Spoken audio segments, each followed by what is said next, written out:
All right, Saturday. Think I want to be kind of chill tonight. Oh man, I think I need to play something because I'm not really ready. Okay. Let's do this. Deep, oh deep.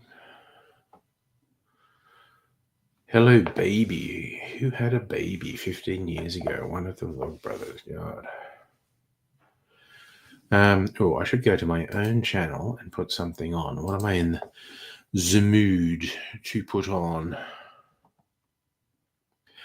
In fact, I think I even had a request from Justin. Let's have a look.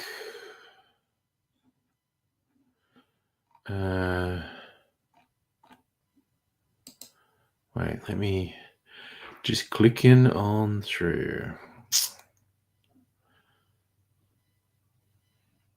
That's what I want, I think.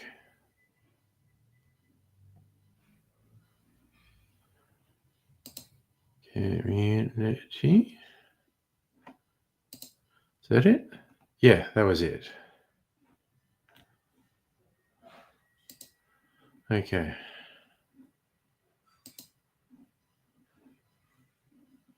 Four minutes. That should be enough time for me to get ready.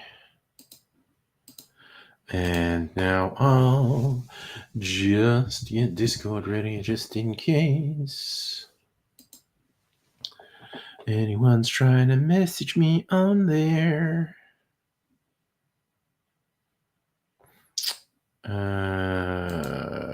Is there not?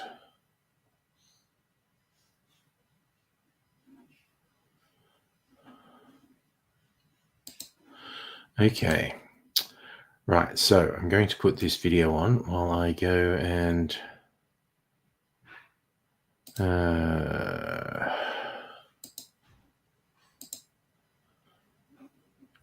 also maybe I will just put a banner on to say I'll be back in a minute.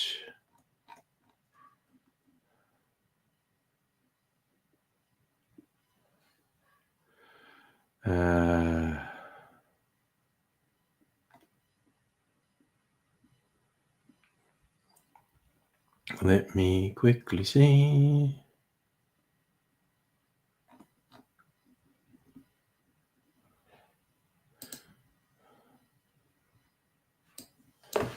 Okay, just to keep it simple.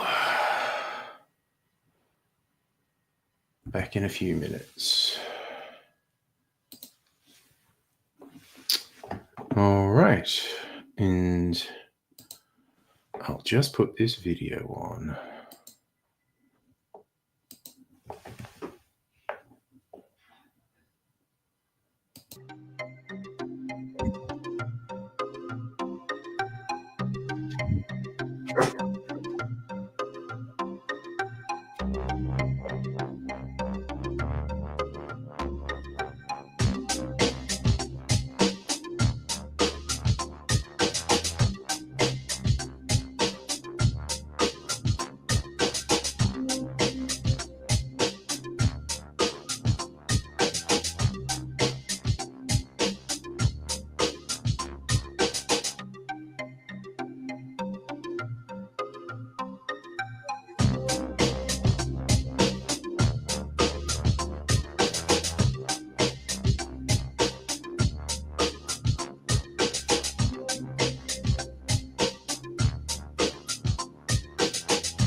Okay. What am I doing? Stop sharing. I'm back. I just had to do a couple things. I realized I was late. And hello, Strict Sega, Greg, Pat, how we doing? Nice to see you all. I meant to go out and get myself an orange today, and I didn't, so I don't have any orange peel. I feel sad. I'll cheer myself up with a cherry. Or two. Or will I? Stab. Yes, two. Ooh, second one is a big one. Going good. I've decided I'm just going to low-key chill. I was going to write a script for The Nuclear Widow, but I'm like more than 2 months ahead on longer form videos. So no rush. I also realized I had made a mistake in my recipe for the Merry Widow. It's supposed to be dry vermouth, and I've gone with sweet vermouth, and I really liked it. So I feel like for fun tonight, I might make 2 versions of the Merry Widow, one with sweet vermouth and one with dry vermouth, and decide which one I like the most. And hello, Kelsey. Nice to see you. Thank you for joining and saying g'day.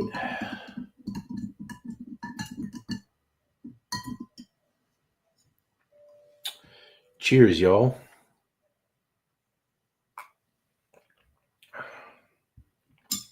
Oh, yum. That is my barrel-aged brandy old-fashioned. Oof. That's got flavor. That's nice. What? Who said I'm sad, Pat? Did I say I'm sad? I'm not sad. I think it's funny the way everyone's making a joke interpreting a Jeffrey Epstein email as saying there was a photo of Donald Trump sucking Bill Clinton's dick. I think that's hilarious. I don't think it's true, but Trump being such a freakazoid, his likely meltdown because of it is something I consider quite humorous. Am I a shallow, bad person? Maybe. But what are you going to do? Wait a second. I'm going to go on defaults because I have been asked to make some margaritas.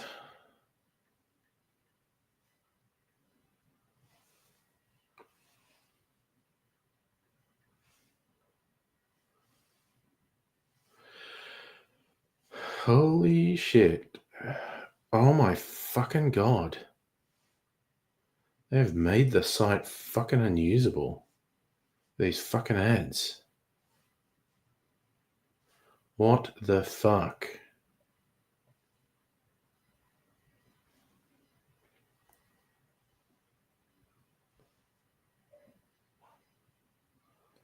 Wow, that is so fucking weird.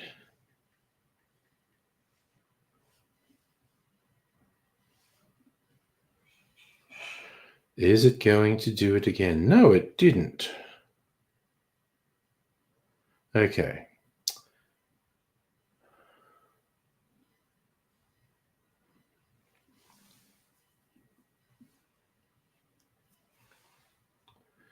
Do.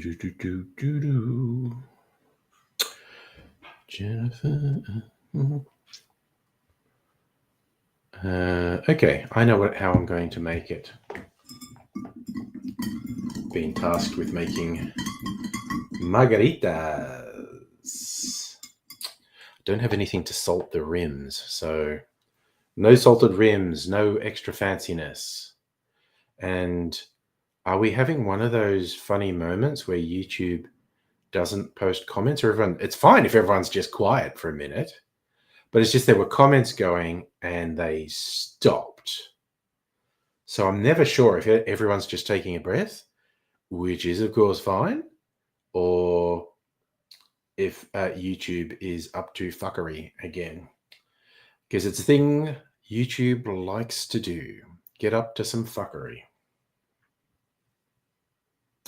Okay, Strict Sega's your test worked. So it's just everyone was taking a breath. That's fine. It can just be a bit weird when everyone does it at the same time. But no fuckery, Kelsey. Well, I mean, there's a lot of fuckery in the world.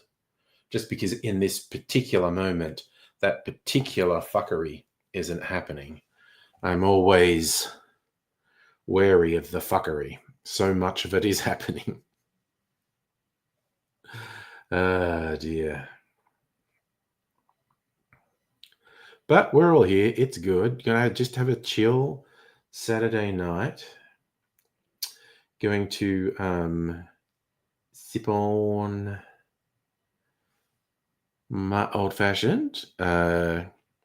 Young Mr. Angry is making some rather elaborate quesadillas, and he asked if I'd make him a margarita. Well, he said a tequila cocktail, and I said, well, margarita, that's simple. And he said yes. And so then I said to Mrs. Angry, well, one order's in. Do you want a cocktail? And so I'm making 2 margaritas. So that's what we're going with.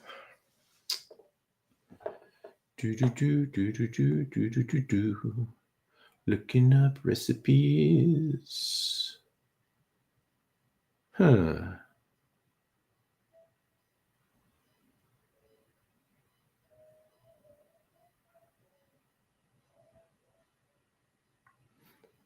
All right. I know how I'm going to make these.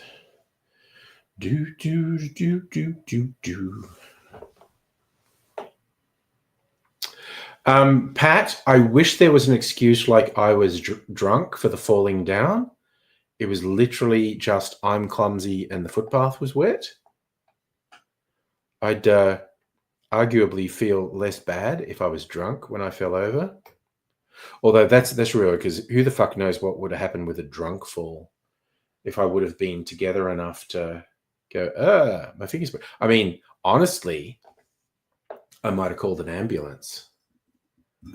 If I was drunk and fell and clearly fucked my finger, so I couldn't drive anywhere, I probably would have called an ambulance. Private health insurance for the win.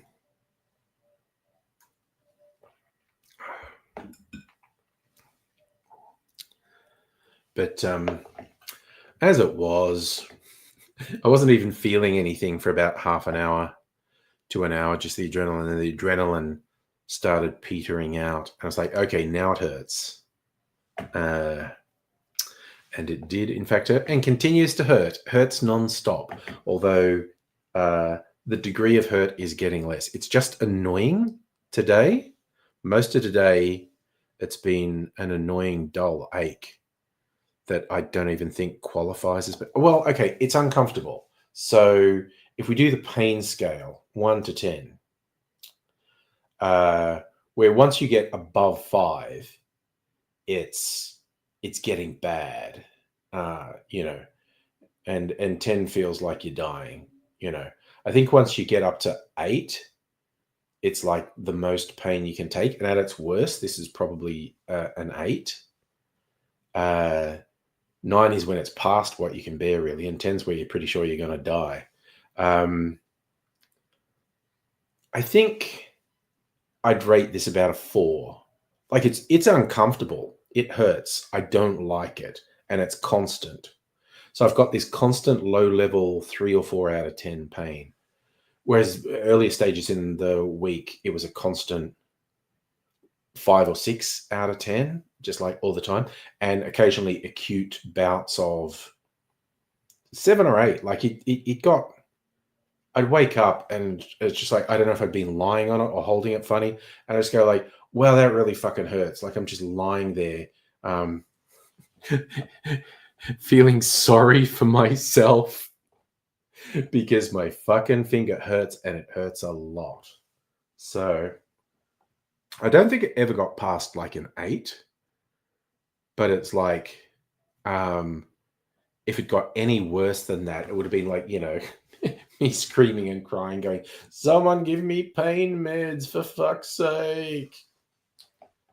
Um, so fortunately, that's getting less and less common, but it's just annoying as fuck.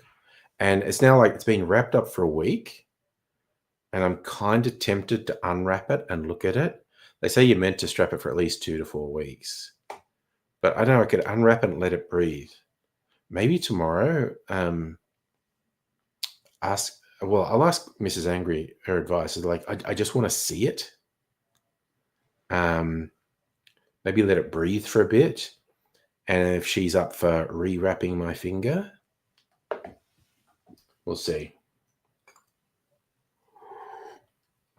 Mrs. Angry might say, "That's a stupid idea. I don't want to do that. You should only go to a GP to have it examined." And if she says that, I will trust her judgment because she's very smart. But she might agree with me and say, "Oh, maybe you should open it, see what it looks like, let it breathe, and then definitely rewrap it." Though, if she feels in a position to rewrap it. But that's the sad and painful life of Angry Aussie at the moment. This is like my first old man fall. Like I was really thinking about it. Like, oh shit, it would have been so easy for this to be so much worse. Like broken bones, and not just a fucking finger, concussion, back injury. Like Dan Andrews fucked his back slipping on one step. And that's basically what happened to me. I slipped on the gutter and I fell fucking hard. But I didn't fall across a step. I didn't fall on my back. I bashed my face a little. I bashed my knee, bashed this hand. I got off so light. Having said that, also that's the worst fall of my life. So, tick, new experiences. Who says new things stop happening to you? Okay?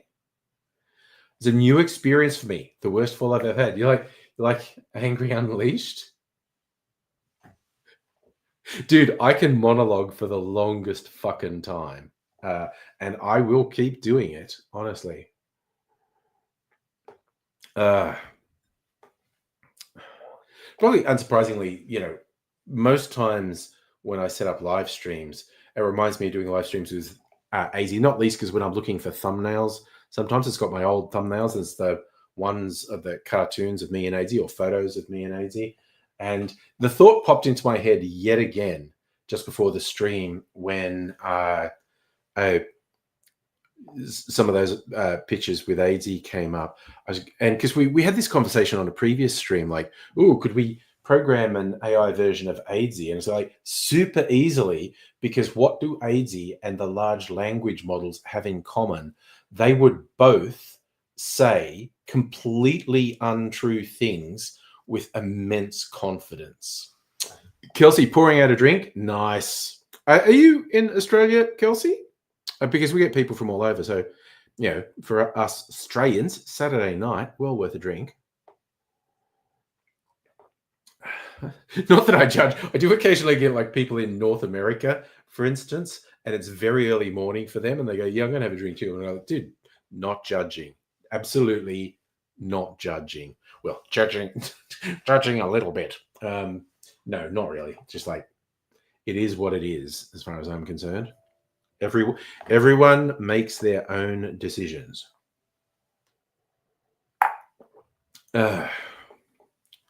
Nice, 1:30 a.m. That's still drinking time, Kelsey.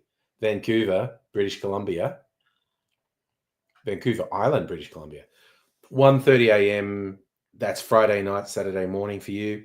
That's drinking time, my friend. I know I say that because, well, yeah, 122 is 8:22 here. Yeah. Um, I was drinking at 1:30 a.m. local time. So, oh no, actually, I think that's about when I went to bed. I was drinking right up to 1:30. So Strict Sega, in the meantime, drinking $12 whiskey straight out of a 2 liter bottle. Yeah.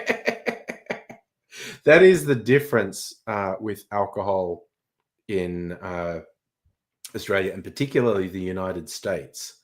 Well over half the cost of alcohol here is tax, excise, being taxed as a social evil, which honestly is true. But booze in the United States is so absurdly cheaper than Australia. Absolutely does my head in.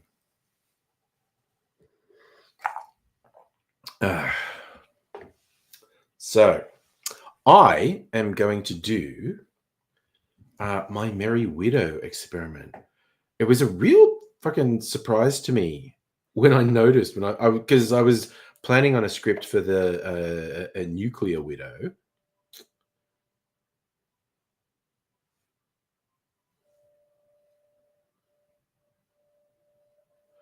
Oh, Christ, why is the search function hidden on the mobile for Trello? What's that? No, I don't want to. No, fucking, I don't want to do that. Like, why is there not a search function? So fucking weird. Wait, can I search from there? Copy list, sort list. No. I just want to fucking search. Why is search fucking hidden on the mobile app? Do you think people don't want to fucking search?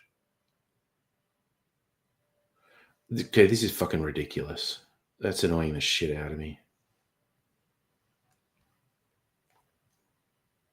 Oh, yeah. Okay. What's the date today?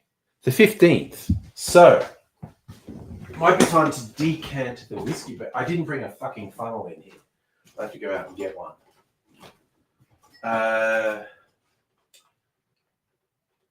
Yeah, the whiskey barrel went in on the 17th of October. I think I should A, decant that, and then B, probably taste the rum one as well, because we'd be up to 3 weeks for the rum one. Okay. So I just need to go out and get, this is just a minute. I won't put a video on because this is just a minute.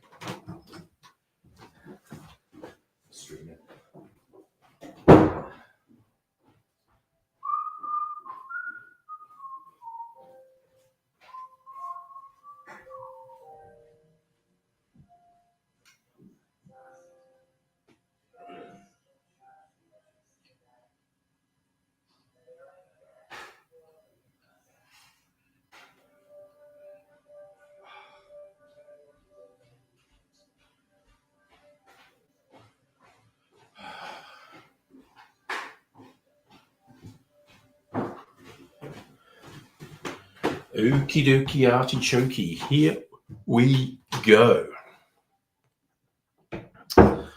Bottle. Let's get a bottle. That's a whiskey bottle. It's a rye whiskey bottle. That'll do. Do do do do do do do do do do.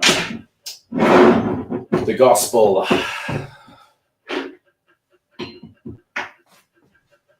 What's the line?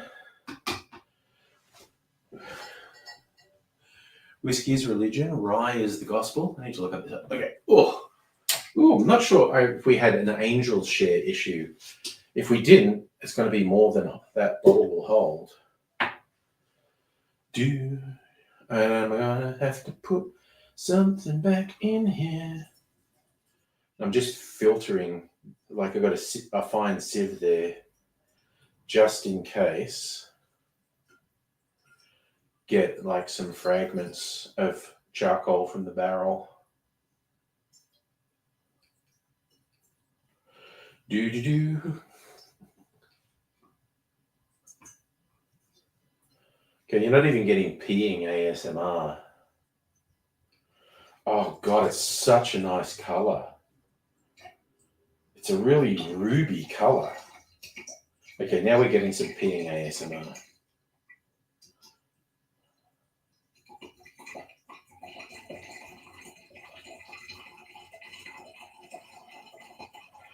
I'm going to bring this bottle over and shine a light through it. The whiskey has gone such a nice color. I'm also going to taste it. It's, okay, now it's making the peeing noise is making me want to pee. That's bad. All right. I think it is going to overfill this bottle. I'm going to have to get another small bottle. But that's okay. Let's just keep it going for now.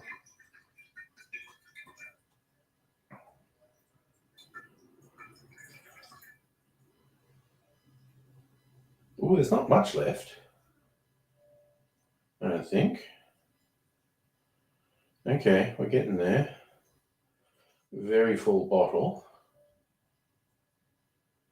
Okay, that's probably enough. Probably enough. Okay, let's do that. Okay, let's cork this sucker and bring it over and show it off. It's a somewhere between ruby and brown. I'll show it off properly. Just got to get a smaller bottle. Oh God, maybe this is the black bottle. Honestly, that will do, pig. That will do. Not even sure how much more is in here, but let's put the funnel back on and the filter back on. Didn't actually pick up any of the char from the barrel, so oh no, there was quite a bit more. Ooh, holy shit, almost filled this bottle too. Ooh, okay. House blend of whiskey, ahoy. All right, I take that label off because it's not whiskey. I'm going to just put some port back in this barrel. Neat. Oh, neat. Jesus fucking Christ, honestly. All right, got to pour myself a taste of this one.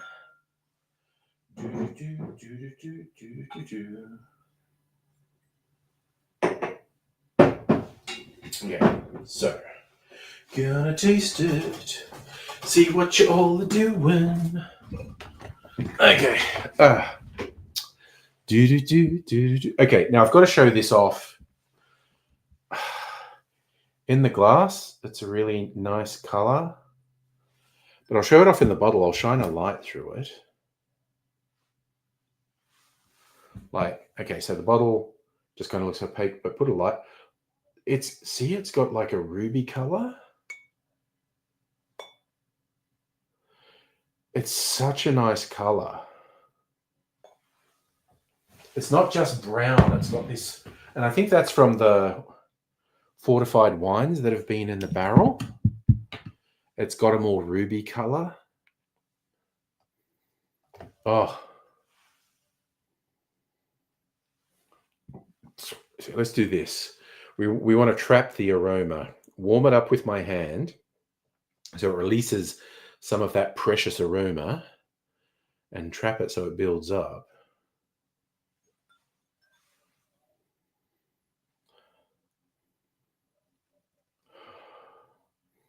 This is just all those rich, dark whiskey aromas.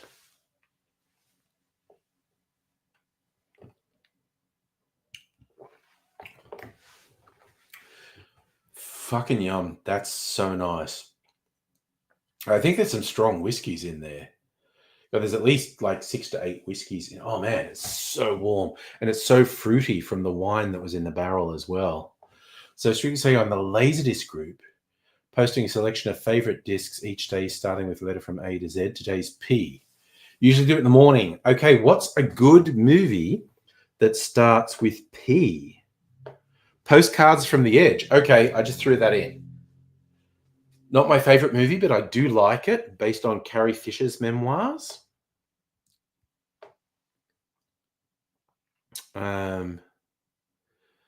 So yeah, the characters that Meryl Streep and Shirley MacLaine play in that are proxies for Carrie Fisher and Debbie Reynolds. I should have said Princess Bride. Holy shit!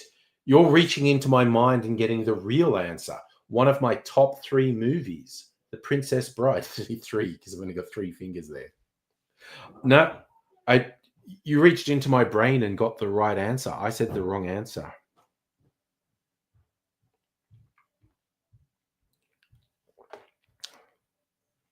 Oh my god, fucking yum. That is so smooth and fruity. Oh god, it's the barrels have just really put some of the fortified wine flavor in there. So yes, okay, my real one for P is Princess Bride. Sorry, one of my all-time favorite movies. Which is why I did enjoy watching A Very Deadpool Christmas, where he kidnaps adult Fred Savage and ties him to the bed and reads him the PG version of Deadpool 2. The stuff with Fred Savage was very good. Like, I really enjoyed it. It was very silly and fun. So, Strictly, you pick Polyester, Professional, Pink Panther 3, Pink Flamingos, Pee-wee's Big Adventure, Police Academy 4, Pleasantville, Planes, Trains, and Automobiles, and Princess Bride. All good movies. All fucking good movies, honestly. Couple of John Waters in there, which is nice. Leon the Professional is a great movie that I have not watched in forever. Pee-wee's Big Adventure, I kind of like the second Pee-wee movie better, which might be a hot take, sacrilege, whatever. Or Big Top Pee-wee. But Planes, Trains, and Automobiles, such a good movie. Yeah, John Ward. I do really like John Waters films. I want to re-watch the old trash. You've got them on Plex, the trashy ones: Pink Flamingos, Female Trouble, Polyester. And yes, Pee-wee's Big Adventure is an early Tim Burton film.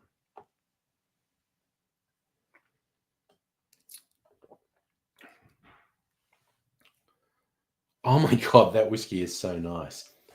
House whiskey for the win. Infinity whiskey. Oof, okay, I've got so much of it. I think I need to use it for all my whiskey cocktails until I use the overflow bottle. Because okay, it's label time. Got to label this. This is Infinity whiskey. Label maker, come to life. And thanks to Charlie for the label maker, as always.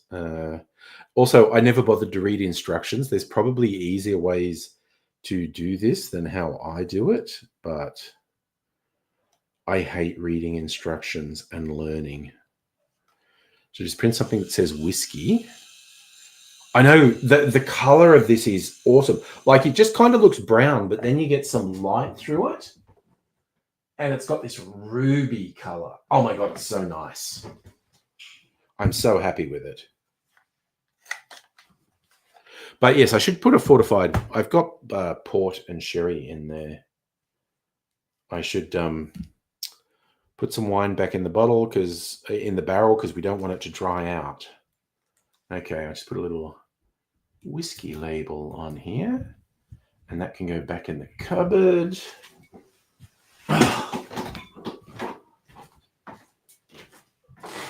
All right.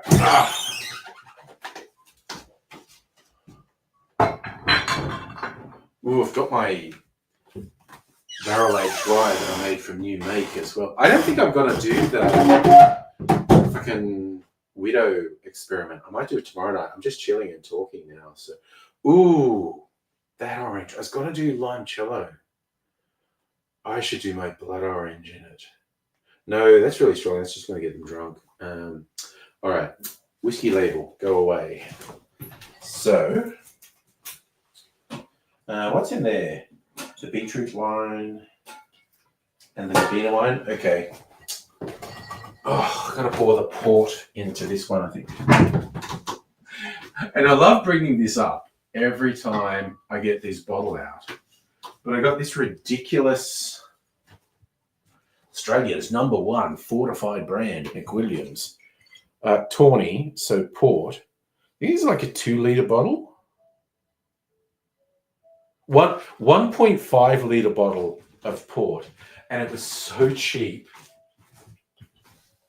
And I bought a giant bottle of port and a giant bottle of sherry.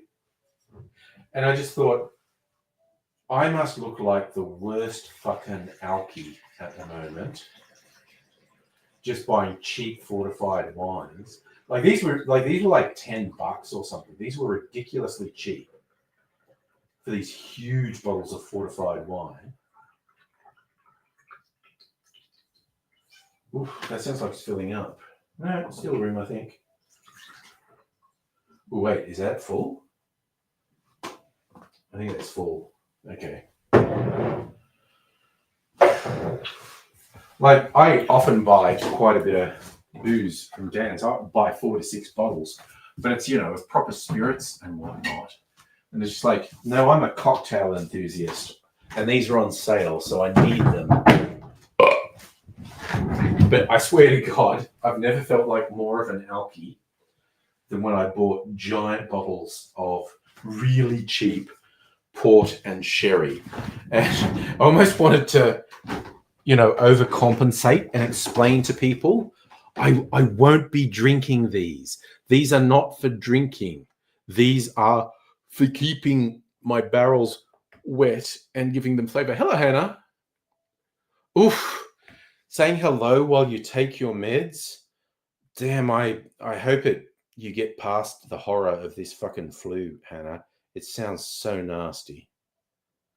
I always appreciate you dropping in to say hello. I appreciate everyone who drops in to say hello. Particularly when you're not feeling good, just taking a moment to drop in and say hello is very nice. I really like it. Got to have a nice community feel. Right. So port label, so I don't forget. Not that it's that important which wine is in the barrels. I also have to think what's the next thing I'm going to put in the barrels. Like the wine is just to keep the barrels wet, because if they dry out, the wood contracts and they leak. I've got to taste this rum, actually. Here's my tasting glass. I rinse out the whiskey, which is super good. Bit of water to rinse this out. Okay, so the rum went in on the 24th of October. So I think we're up to like 3 weeks of this rum being in here. Infinity rum.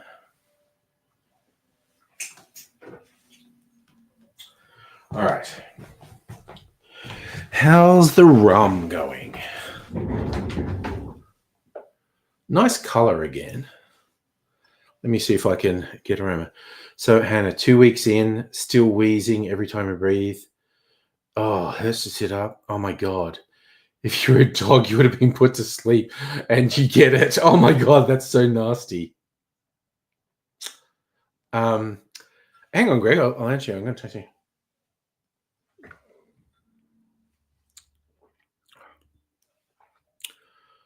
Oh, man, that rum is... Oh, that's nice. So, Greg, the wine, I tend to keep reusing. So, when I empty the wine from the barrels, I normally empty it back into a bottle because I'm going to use it again. At a certain point, I chuck it out. Like if it's been in barrels, on and off for 6 months, I go, okay, I'm just going to buy some more cheap red wine. Oh no, Hannah's got a deeply disturbing fact. Yes, please. Oh my God, a disturbing fact about the HSP. I mean, halal snack packs are disturbing on their own. I I love just explaining to people, like, you know what a kebab is? Like the greasy meat wrapped up with the thing. Someone in Australia went, I feel like a kebab is too healthy. Let's get rid of the bread and the salad and add chips and cheese. In WA, that's wrong. Is that true, Charlie? Do people call an HSP a meat box in WA? That's not good. It's all just making me want to get an HSP, honestly. Oh my God, that rum is really yummy. Okay. But I'll give it, I decided 4 weeks. Greg, do I smell the wine? No, honestly, I'm extremely unprofessional. Yes, I think that's why Hannah's highlighting it. Meat box sounds dirty. Love diving into a meat box. I mean, I have been known to dive into a meat box. Celtic, I genuinely prefer an HSP to a kebab. Kebabs are fine. I love the unhealthiness of, yeah, because I always get the mix of meats. Just give me all the meats, chips and cheese, and like the holy trinity is what? It's garlic sauce, barbecue, and chili. I'm not a chili person, so I go garlic, barbecue, and sweet chili. And you said HSP to your friend, and she had no clue what you were talking about. That's sad. Yes, you gotta use your hands eating out a meat box. Honestly, let's just go with innuendo. Honestly, I love Greg. Your questions about the wine and the barrels and whatnot are very professional, important questions that I pay no attention to. And I should, but I don't, because I'm never going to drink these wines. Actually, not strictly speaking true. I did put some of Mrs. Angry's homemade wines in the barrels because I thought that would have an interesting effect on them. I am going to put them back in their bottles and taste them.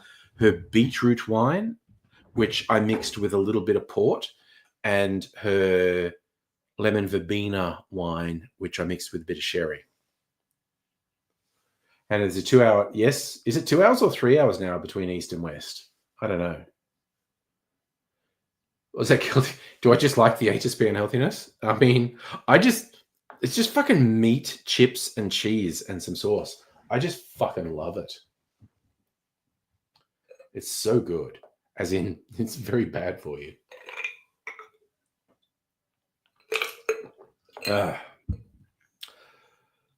I haven't had one in ages. Oh yeah. Okay. So here's the thing, Greg. Yeah, you're right. If you open a bottle, it goes vinegary, it oxidizes or whatever. But with these, like I said, with these wines, I'm not going to drink them. It's oh, Greg, I reckon the barrels are awesome. They make cheap whiskey taste better if you leave them in for a month or a couple of months. Because I've done the test several times with cheap whiskies, and they always taste better after being. You get these from White Possum. They're actually Victorian, so it's quite easy to get them. Get the barrels. They give you instructions on preparing the barrels, and yeah, I use various wines to they call it. I was going to say fortify. That's the wrong word. Season. That's for seasoning the barrel to give it some flavor. So, but it's doing double duty. It's keeping the barrels wet, because if they dry out, they shrink and leak, and it's adding a bit of flavor to it. Celtic, I am all about getting some meat in my mouth, my man. And you're not sure if it's the flu, but you're not going to recover from the term meat box. Yeah, oh, that's bad. It's like the meme Dr. Abigail put in there, honestly. So Strictly say you posted a shish kebabs menu, shish kebabs with rice, combo salad, meat boxes, right meat boxes. Oh, okay. I really like whatever that place is. They do Borak, Pide, and Gozleme. I fucking love all of those. Man, I like the sound of that place. Okay, I'm going to share this meme Dr. Abigail put on the Discord. Oh wow, what the fuck did I just click on? Jesus. Settle down, laptop. I feel like this fits in with the meat box jokes, actually. So, Thai food, no. Thai food, yes. Oh, yes, no, you're showing, that's your local kebab place. You're showing what hand. Yeah, meat boxes are on there, definitely. Hello, Madam Butterfly, by the way. We're talking about the enjoyment of eating meat boxes at the moment. Just to bring you up to speed, quite honestly. This is one of my newer ones. I'm pretty sure I got this year. It's nice. I love, this is quite chaotic, this shirt. I quite like it.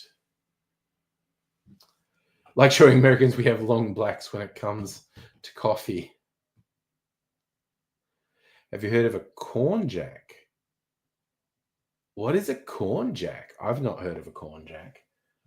Does Charlie know a corn jack? Not a thing. It's never come across. Is that what Americans call a corn dog, which is a hot dog that's been dipped in batter?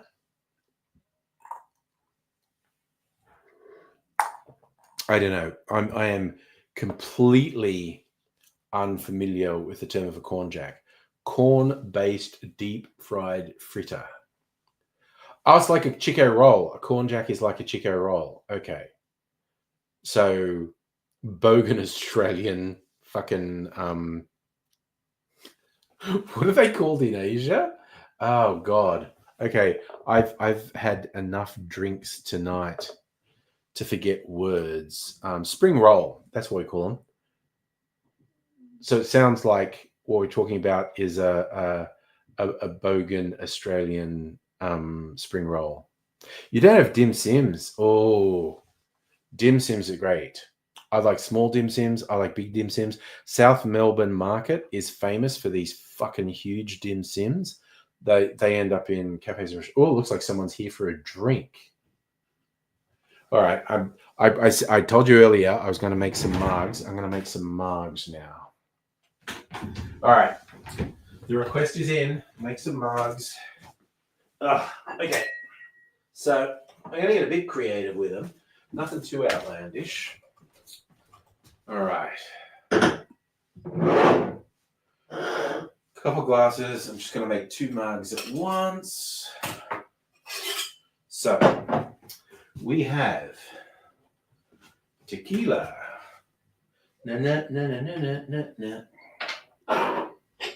So we're going to do tequila. And just to line that up, because both Mrs. Angry and I have been very much enjoying mezcal drinks. I'm going to put a little bit of mezcal in it, just to put a smoky note in there.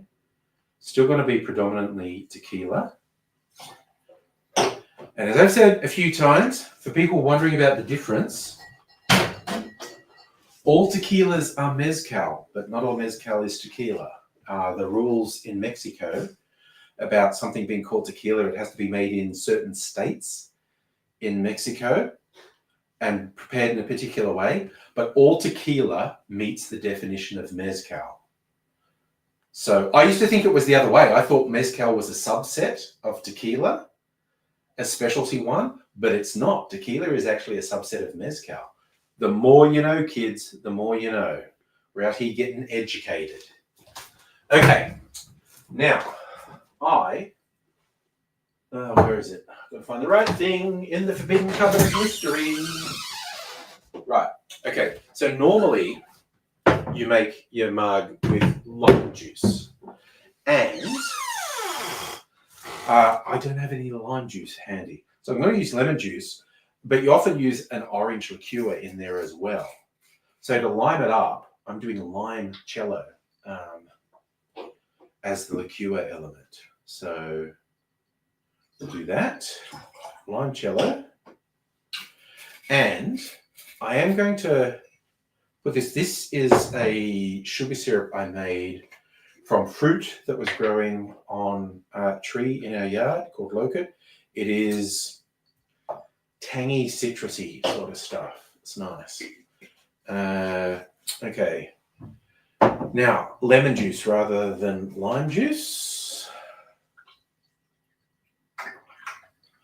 Throw that in. All right, I think that's good. I've got ice. Where's my ice? Ice, baby. I gotta do a one-hand shake. Well, this finger's not hurting much anymore, but I'm still gonna do a one-handed shake. Got to be confident, and I'm usually not confident with one-handed shakes because I'm worried the shaker's going to come apart. Like that I felt that move just then.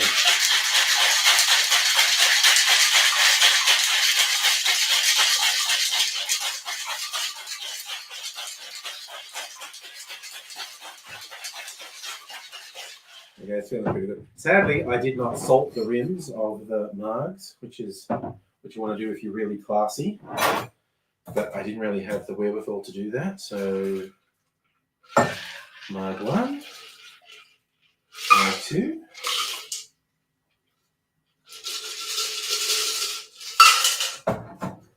Looking pretty good. I just have to do a quality control.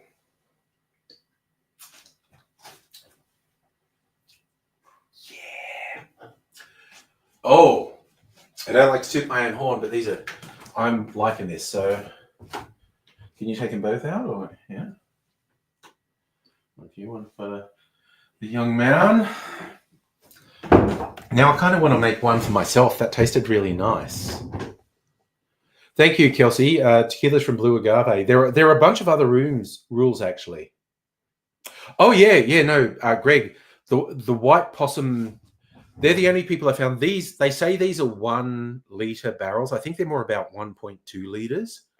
Hannah, you're off. Please take care. Oh, that nasty fucking flu. Really want you to get over it.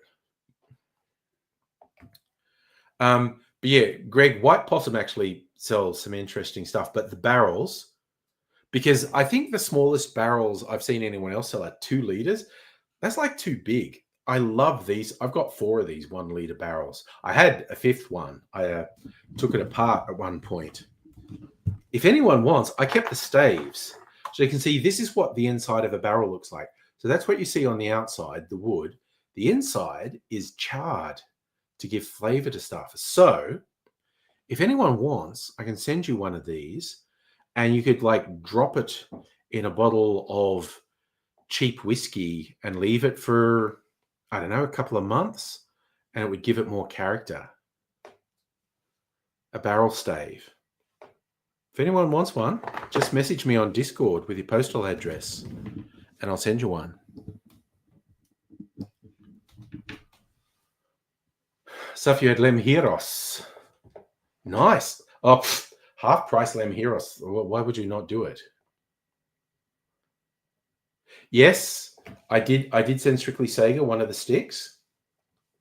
And you're going to crowdfund tissues. Oh, 3 boxes in 2 days. Oh my God, yes. Just a stopper up your nose. So, oh yeah, Return to Paradise. Mrs. Angry and I like that one. Don Ivy will watch it. Good night, Hannah. Please take care of yourself. Okay, I'm kind of tempted. I'm going to make myself a margarita, honestly. That, I had a little sip and it's just yeah, it gives a bit of a smoke character to the whiskey. And so, Abigail, my governor to you. I wasn't planning on getting this drunk tonight, but now I'm doing it. I'm going to make myself a margarita.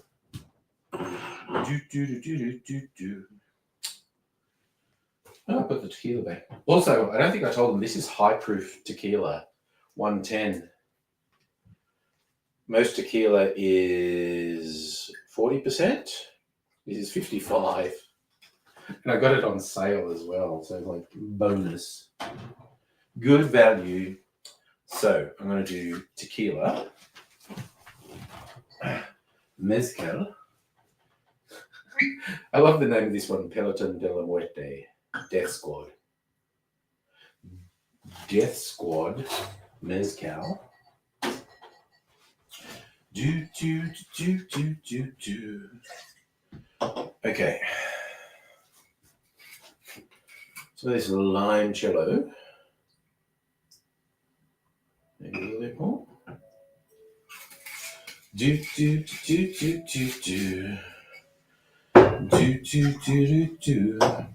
Little bit of this citrus syrup. Just a little bit. Wiggle it. Oh man, that is actually really good. I tell you the story of the loquat fruit as well, because that was a hell of a thing. Okay. Wo ist meine shaker? This will do. I'm not fucking around too much. Okay.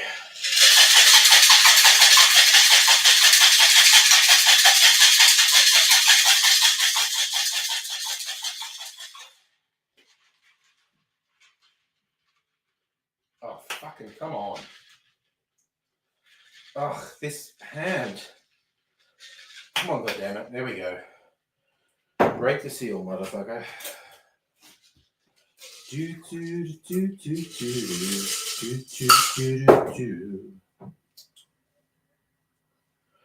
All right. I'm having a margarita of sorts.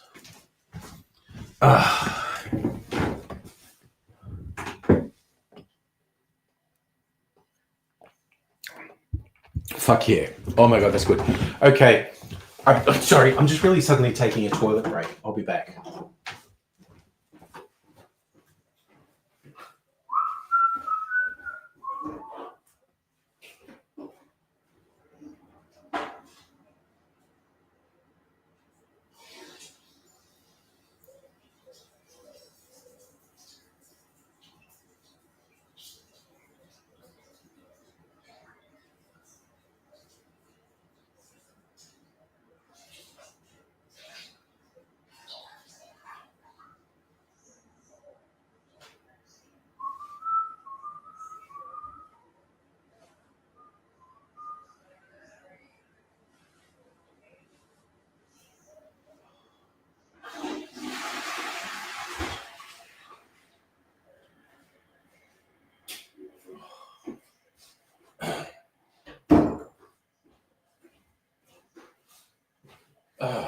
Okay.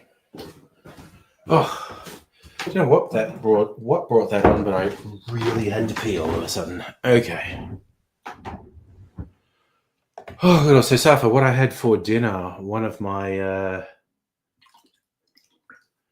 microwave meals. It was actually a quesadilla type thing, and it was good.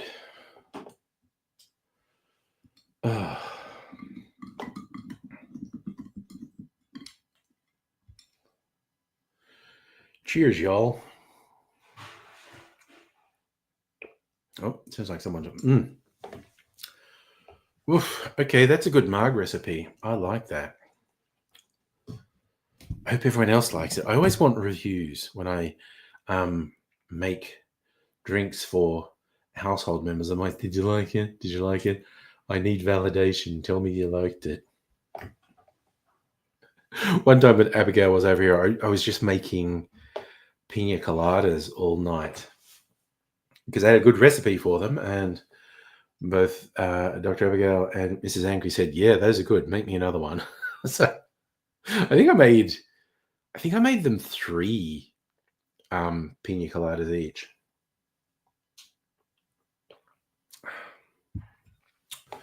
Yum, that mug is really nice. Fuck yeah. Yes, happy remembering. That was a good night. Yeah, I was fine, Safa. I didn't actually sleep that much because we were up past 1 a.m. I was awake well, like before 7, and then I maybe went back to sleep for a while. But I got up a bit after 8, so I didn't sleep that night. Yes, I mean, what you remember of the night was good. Yes, it's like I made some cream of coconut up fresh to make the pina coladas, and they were so well received. I just kept going. So I was up an hour before you, Charlie. Yeah. Um, Yeah, there was a period, like, kinda pre-lunch and lunchtime, I felt tired and thought I'd have to have a nap, but I don't know, I got second wind in the afternoon.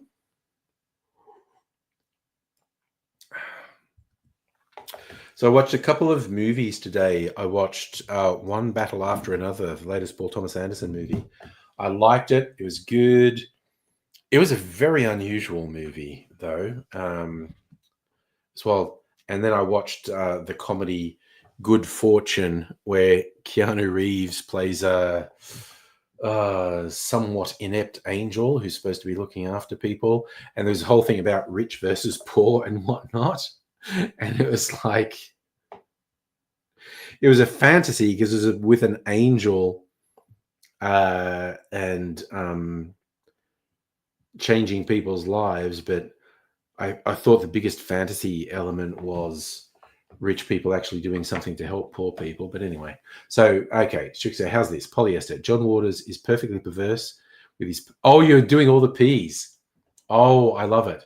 Perfectly perverse with his parody of prim, plastic, suburban perfection, problematic kids, phony preachers, and predatory perverts. The Professional, aka Leon the Professional.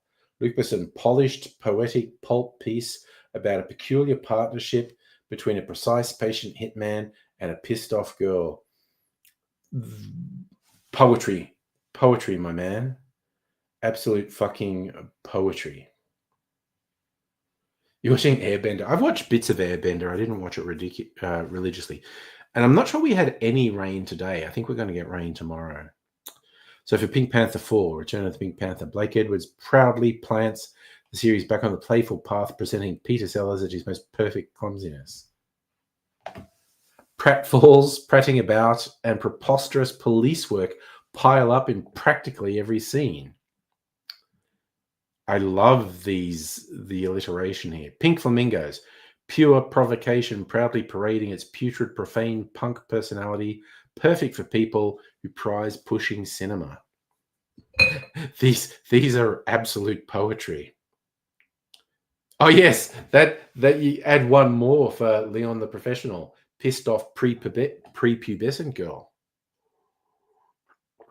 Oh my god, that really dodgy scene where she gets them thrown out of the hotel by saying that to the concierge, "He's not my father, he's my lover." Why she says that? Because Leon's definitely not that. So Police Academy 4, Citizens on Patrol. Piles on pratfalls, pranks, silly punchlines with a precinct pack of volunteers. Plot is paper thin, but the plentiful collection of familiar faces makes this pleasantly 80s pop presentation perfect with popcorn. You didn't want to use the word prepubescent on Facebook. Legit. Also, did anyone notice, because earlier this week, that steaming pile of shit Ted Nugent was trying to moralize when he's obviously a fucking pedophile. And people were saying that, like, no, Ted Nugent's a pedophile. Look it up. And Elon has actually got people to program Grok with that. Well, technically, it's a phebophilia. And it's like, dude, only a fucking pedo makes that distinction, honestly. So Pleasantville, it's directed by Aussie Gary Ross. Poetic, philosophically playful piece that plucks two present-day teens into a perfectly preserved black and white TV paradise. As passion and personal freedom seeps into the picture, blooms in bursts of color, symbolizing people pushing past prescribed roles. Planes, Trains, and Automobiles, prime peak 80s comedy. Picture is peppered with perfectly timed physical gags, prickly arguments, moments that punch you directly in the heart. A pre-holiday must play.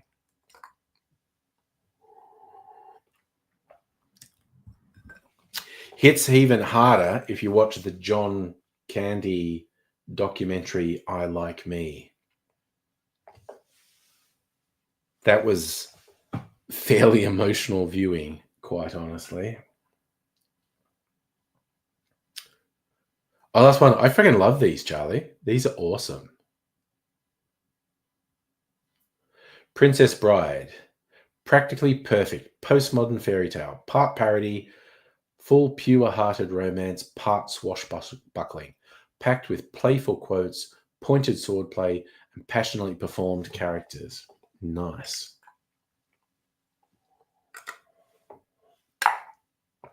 The one-liners in Princess Bride are just freaking amazing. There was a behind-the-scenes thing I watched with a few people. Kari Elwes was front and center. He's going like, Billy Crystal's very short scene took several days to shoot because people couldn't stop laughing because Billy Crystal was just riffing and he was just free-forming. Abigail, you're not a fan of Princess Bride? Oh, it takes all sorts. It's one of my absolute favorite films. But yeah, Billy Crystal stuff, like he was cracking everyone up. So first, Rob Reiner cleared the set of most of the text because people wouldn't stop laughing and it was ruining the sound. And then Rob Reiner recused himself from the set because he couldn't stop laughing. And then Kari Elwes, who's supposed to be mostly dead on the slab, he said, no, you have to replace me with a mannequin. I can't stop laughing on the slab. And so Billy Crystal's 5 minutes of screen time took several days to shoot because he was just cracking everyone up with his ad-libbing. Very cute story. And there's really heartwarming stories about Andre the Giant being on set. Like everyone loved him, and Andre was so happy with how he was bonding with everyone on the set, and just everyone loved him. But there was a story at one day he let rip a fart that kept going for like somewhere between 30 and 60 seconds, just, and it was so bad it like cleared the set. And the director's going, oh my god, Andre, do you have to go to the hospital? That's not normal. That's not health. What the fuck was that? I love fart stories, basically. So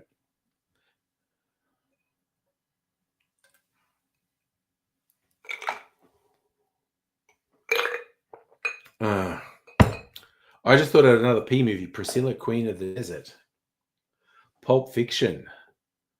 Tarantino blindsiding us with favorite film of the 1990s, second best overall. Saw it at least 3 times in cinemas. True classic. Psycho. Hitchcock showing us once again why he's one of the top 5 greatest directors of all time. The Player. Oh, I need to rewatch The Player. I saw that in the cinema when it was new. All with his finest ensemble cast. That was about just how fucked Hollywood is. The Player, basically. Pure brilliance. Runners up. Poltergeist. Phase 4. Predator. The Princess Bride. Yeah. So yes, another P movie. Priscilla, Queen of the Desert.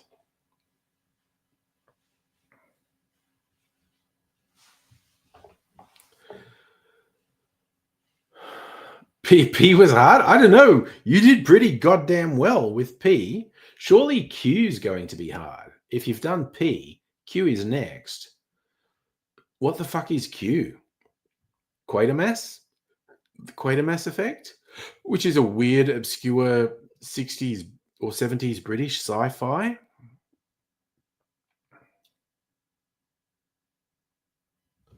What other movies start with Q? Let's go Q movies. Quest for Fire. Oh, who remembers Quest for Fire? That was a real fucking weird caveman movie where they were trying to be realistic for what we knew of caveman stuff. So there was actually caveman fucking in Quest for Fire. So The Quest is a Van Damme movie. Cue the Winged Serpent. I do remember that movie, actually. So there are a few Q movies. But I think Quest for Fire has to be right up there. If you've never seen Quest for Fire, you should go watch it. Cavemen fucking. That's. I don't think I need to say anything else. Quest for Fire has cavemen fucking.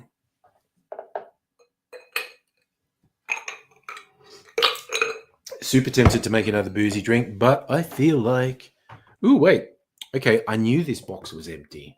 I brought in another box tonight. Of my favorite mineral water.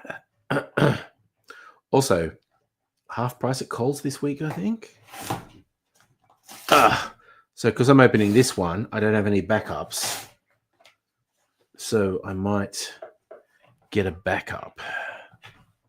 Maybe tomorrow? Sort of penciled in. Maybe I'll go see Dr. Abigail tomorrow, who's got my laptop ready.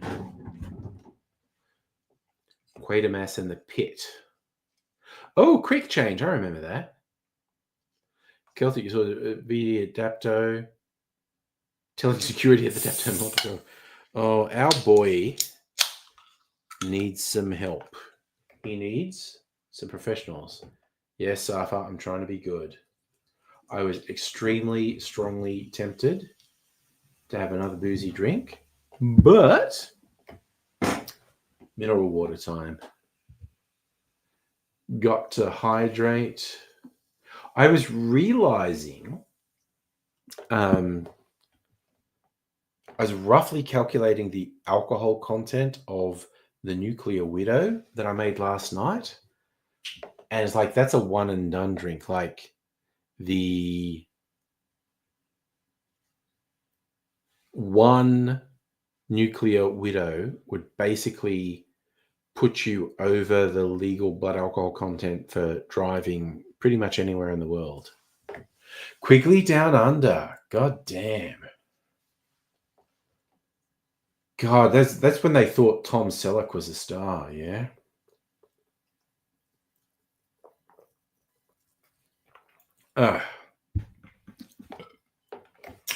They were maybe trying to be a little bit noble with Quigley Down Under. I have to admit, I've never watched Quigley Down Under. I am familiar with it. I'm aware of its existence, and I know the basic plot of it. It was not a hit, is what I remember. So for a bit of lag, the internet's like that, man. So Celtic, you're on sleep. Been up since 2:30. You had an early shift. You definitely need some sleep, my man. You've been working. You've been up early. It's as much as I enjoy your company, I feel like you need some sleep. Strict say Poltergeist. I love a horror that doesn't age, apart from the use of CRT TVs. Pulp Fiction, regular widescreen, love them all. People, okay. I know that movie, The People Under the Stairs. It had the two actors who were a married couple in Twin Peaks, and they're a couple in The People Under the Stairs. And that's a Clive Barker story, am I right? People Under the Stairs was a Clive Barker story. Never watched the movie, though. You're going to crack open the sealed People Under the Stairs comedy horror classic. You've got 1 through 6 on Police Academy. You got to track down Police Academy 7. Yes, you need it to be complete.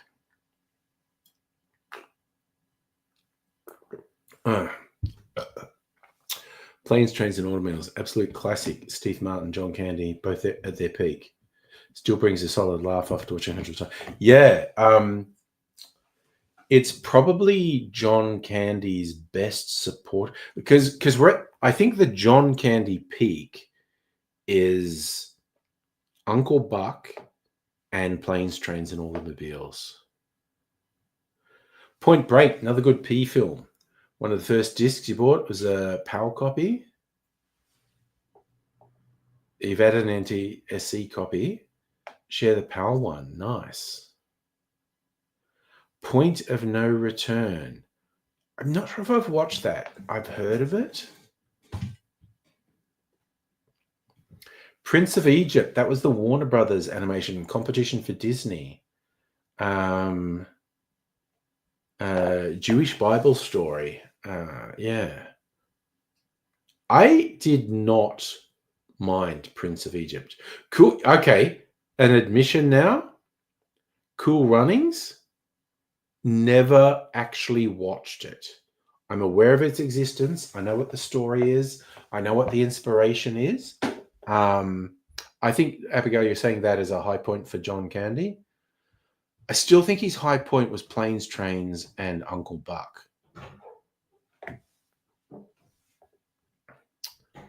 Oh, yes. Point of No Return is the American Assassin remake of La Femme Nikita. It's okay. La Femme Nikita is fucking awesome, though. Porky's, yes. I did watch Porky's on VHS back in the day.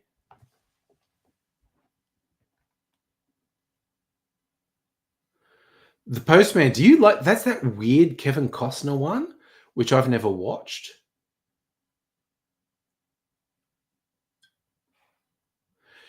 Predator, that's one of Arnie's best films, definitely. The Pin-Ups, a documentary on the history of pin-up girls. Super interesting. Learned more than you expected. Nice. Post by the creator of this game where posting from A. Nice.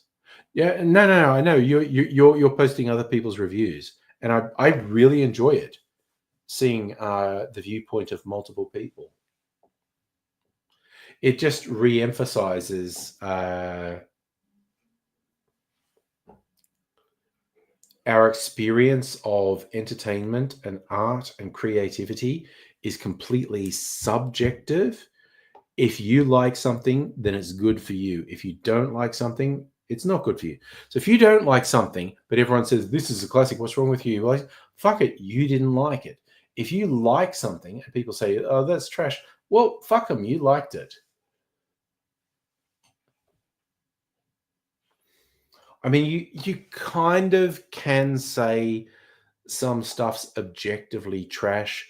And I think with all of arts and creativity and entertainment, you can make an argument where you can say this is indisputably, technically, extremely well executed. That doesn't mean that it's an entertaining or enjoyable experience. So enjoyment of something is subjective, but I think you can say objective. You can be objective and say the technical execution of this thing is extremely high quality. Now, it may not be enjoyable to a lot of people, but I think you can make that argument anyway. You like John Candy, and I don't think I've ever seen... I think I've seen bits of Who's Harry Crumb. I've certainly never sat through it. Spaceballs, like I admitted the other night, Spaceballs was ruined for me for the one joke, really, the Comb the Desert one, that was just run into the ground. Could have been an extremely funny joke, but they just ran it into the ground, which, I fucking hate it. Dr. Abigail is going to die on the hill that her opinion of the prequels is objective rather than subjective. But we should all have things that we stand for and say, no, fuck you. I am going to assert this to my dying day.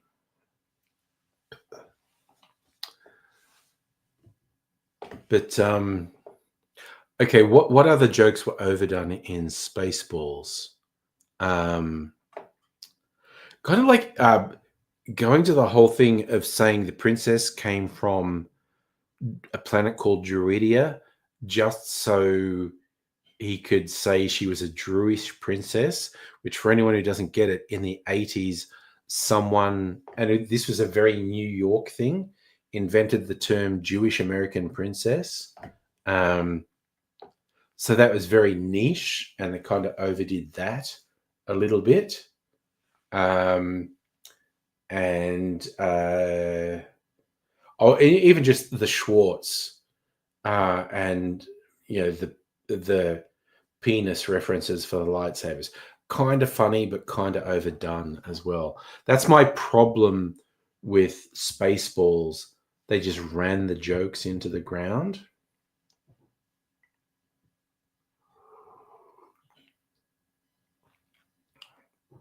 Strictly saying, we said that at the same time. The Schwartz. Yeah. And again, it was funny, but they kind of ran it into the ground. That's my problem with Spaceballs. It's got a bunch of really good jokes, but they run them into the fucking ground. Not the At the absolute worst example I've seen of running jokes into the ground with a big budget thing was the Netflix series Mike Myers did, the Pentaveret, which is about a thing that was referenced in So I Married an Ex-Murderer, which is a very underrated Mike Myers film. I like that movie.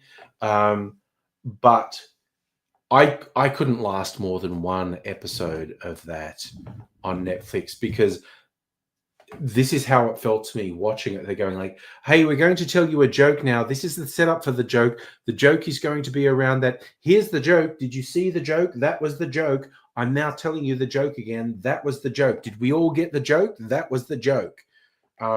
Like fucking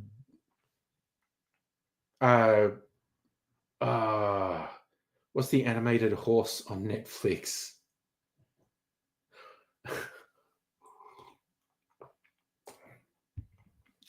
And I love that animated show.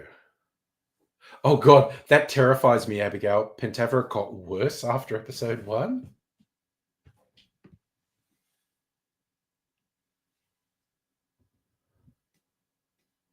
Oh dear. That's a terrifying thought, that the Pentaveret got worse. BoJack Horseman. I really thoroughly enjoy the Netflix animated series BoJack Horseman. I think I've watched the entire series 3 times. Like, I really like it. But there was a joke that before he got famous with a sitcom, BoJack was trying to be a stand-up comedian, and he was so worried that people wouldn't get the joke. He would tell a joke, which was, a reasonable joke, but then he goes, "Do you get it? That was that. The joke was this. That was the joke. Did you get the joke? That was the joke." In the Pentaveret, they do that unironically. It's fucking terrible. Should you say, are you doing a BoJack Horseman bit? The bits in BoJack Horseman cracked me up. I very much enjoy that.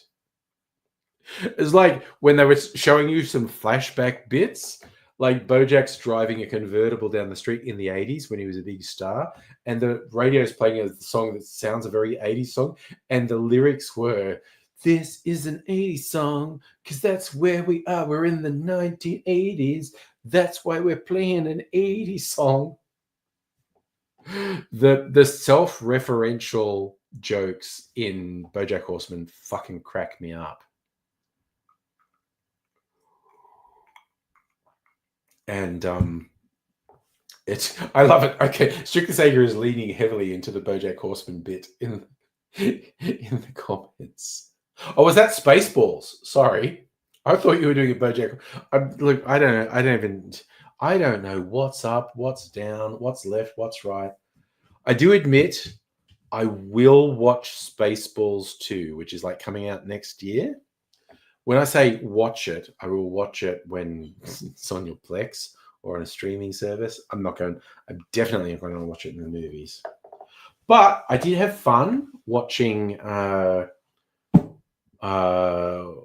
whatever after another, and Good Fortune. I might watch Roof Guy or whatever the fuck that one's called tomorrow. So, Shiki, you love the joke when they pull out the VHS of Spaceballs so they can find them in the desert. Oh, nice. Okay, yes. I did see that, yes.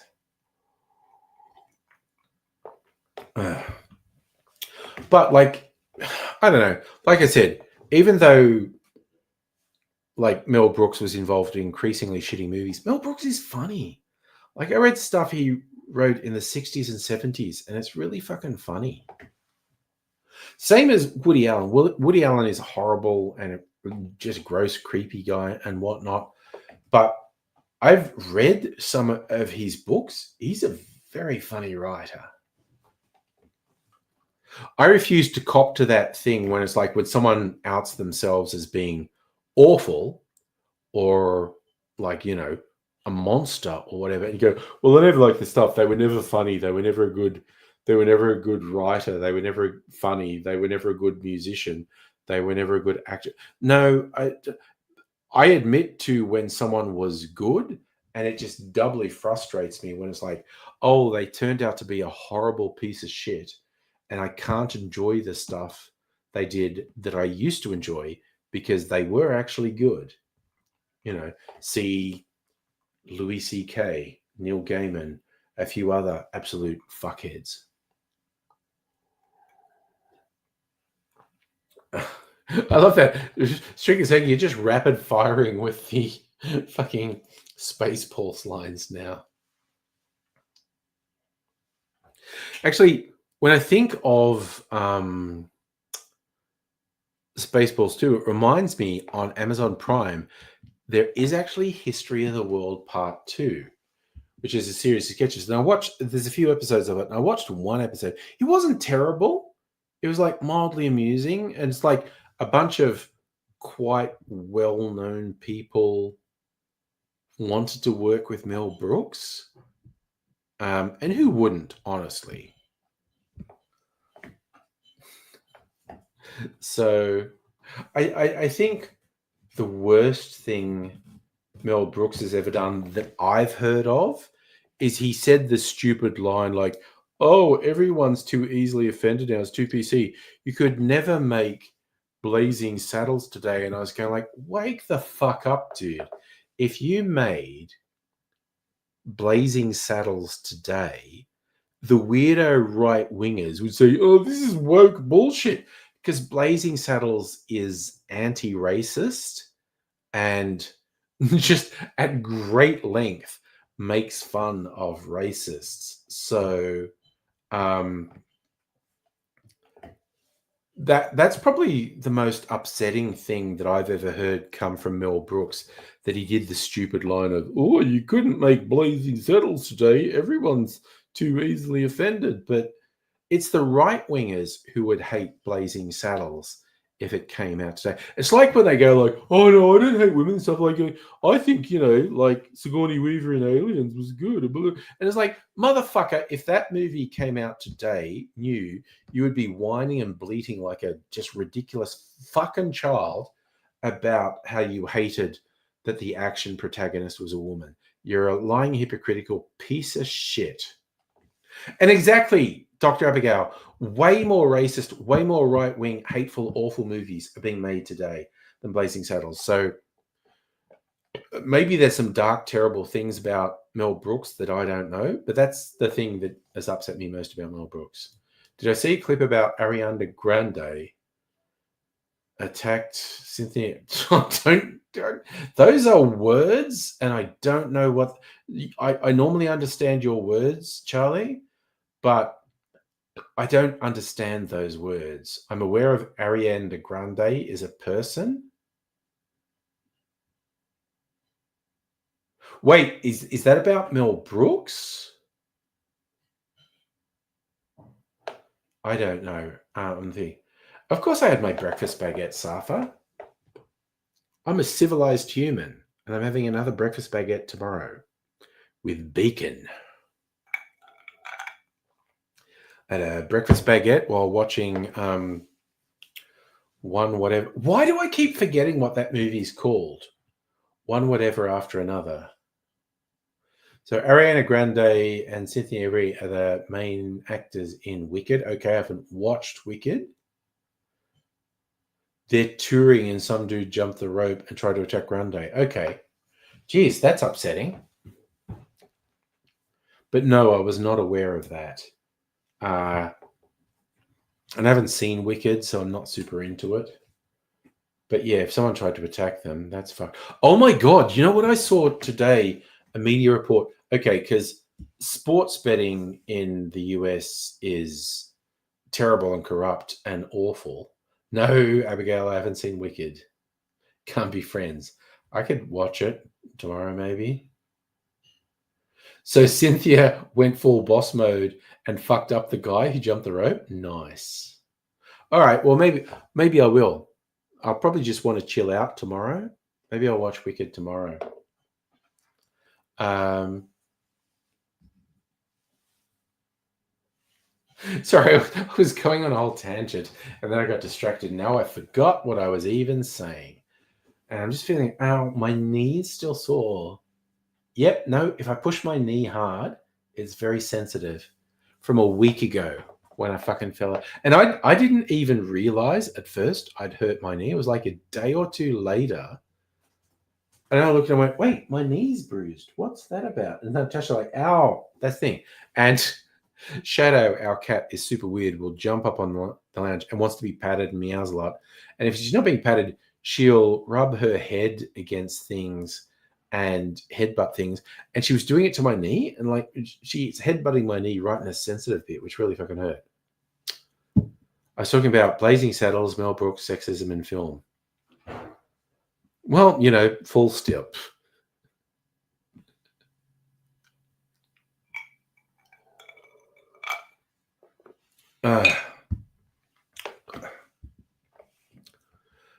But, you know, I am going to be open-minded about Spaceballs too, not least because in the promotional stuff, you got Mel Brooks going like, no one wanted it, but we're doing it anyway, which I just think is super funny commentary on sequels.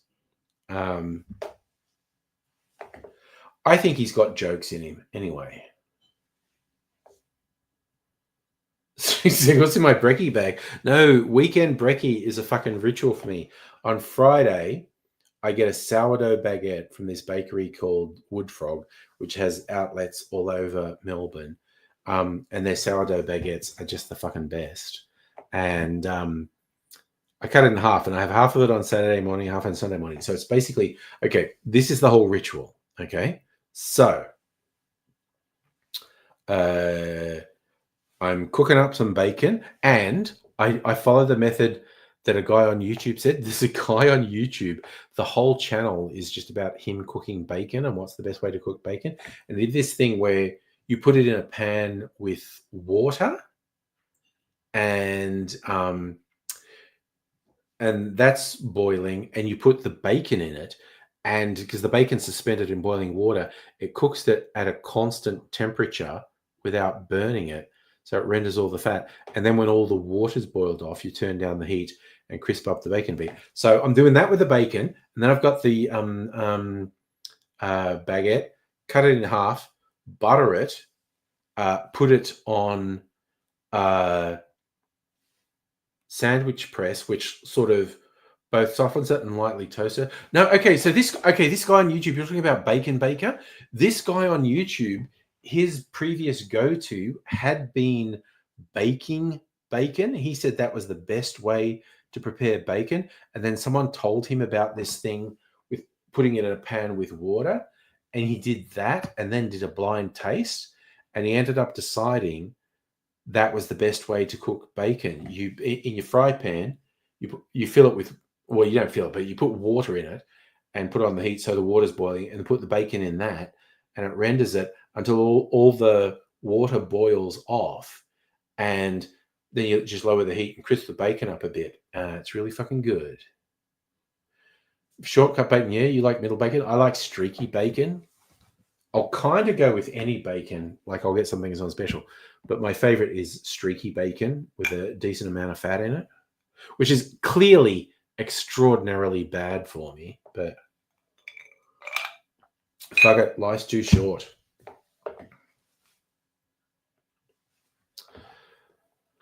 But yeah. So yeah, that was this guy's thing of he decided that was the best way to cook bacon, and that's how I cook bacon. Ooh la la, streaky bacon. just from the supermarket. If I wanted to be ooh la la, I'd go find a specialty butcher and get my like hand sliced streaky bacon. I don't do that. I just get it from the supermarket.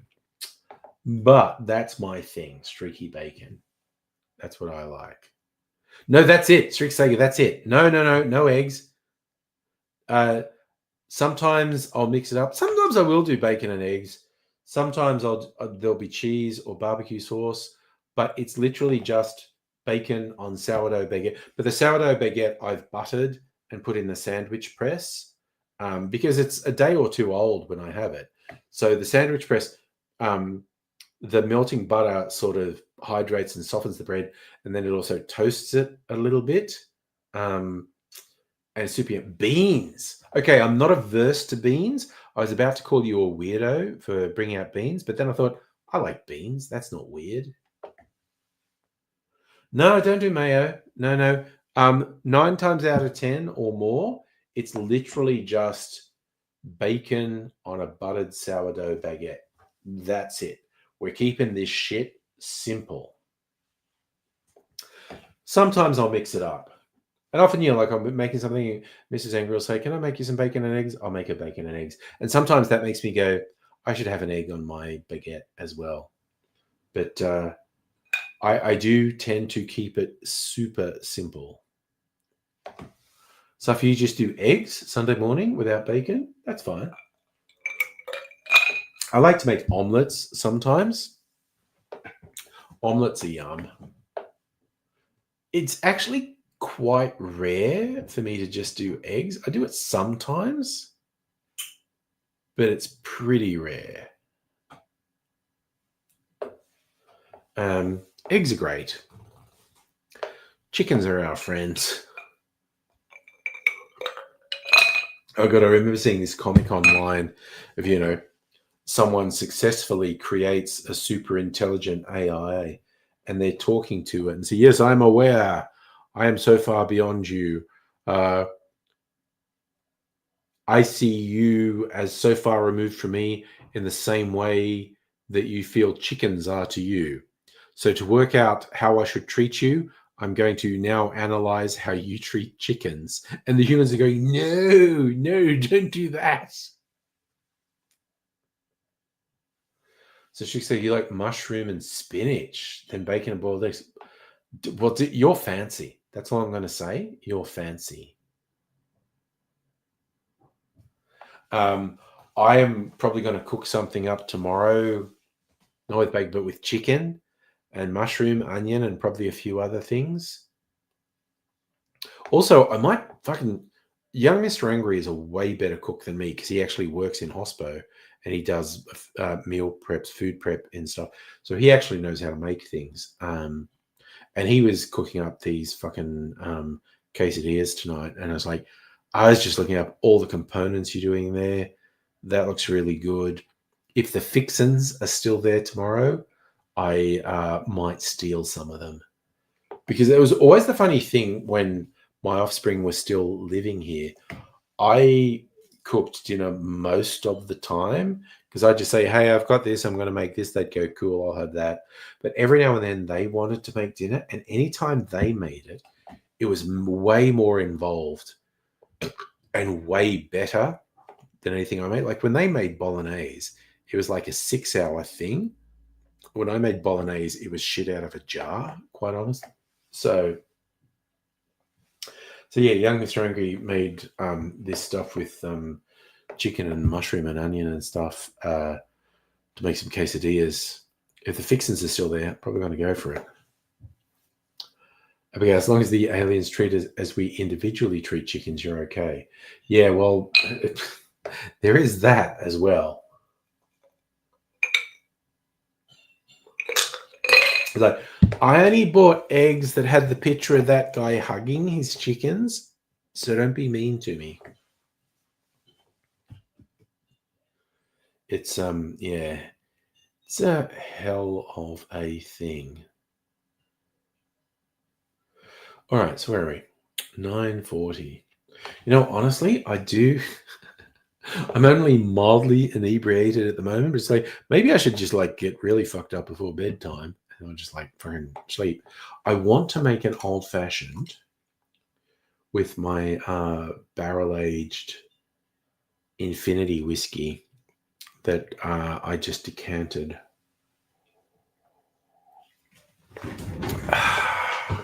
Let's see how that goes. Okay, so okay, I may have been understating it when I said I'm only mildly inebriated, but here we go.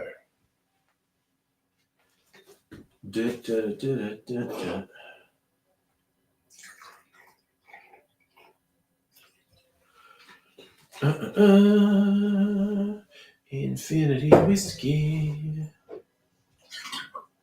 Maybe I should have done the sugar syrup first. What the hey? Let's just do that. Wow. God, I fucking love that sugar syrup so much. Do. All right.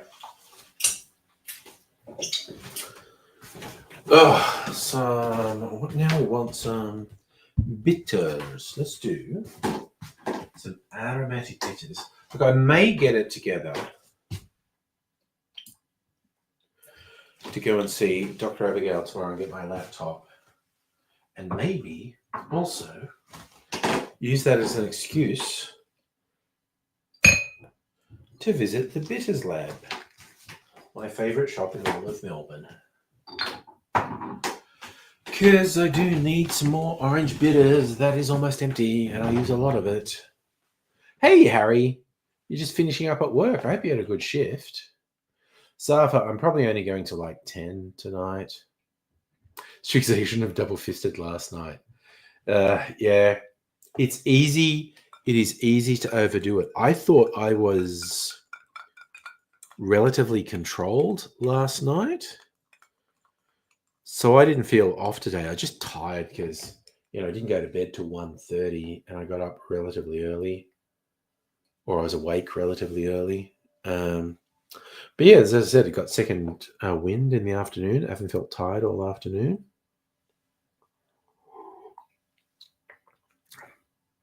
Fuck yes. That whiskey makes such a good old fashioned. Oh my God, that's so yummy. Oh, so good. Harry, lurking? Yeah, no, dude, I love it when you just drop in to say hi. So I'm probably just going to stream for another 15, 20 minutes.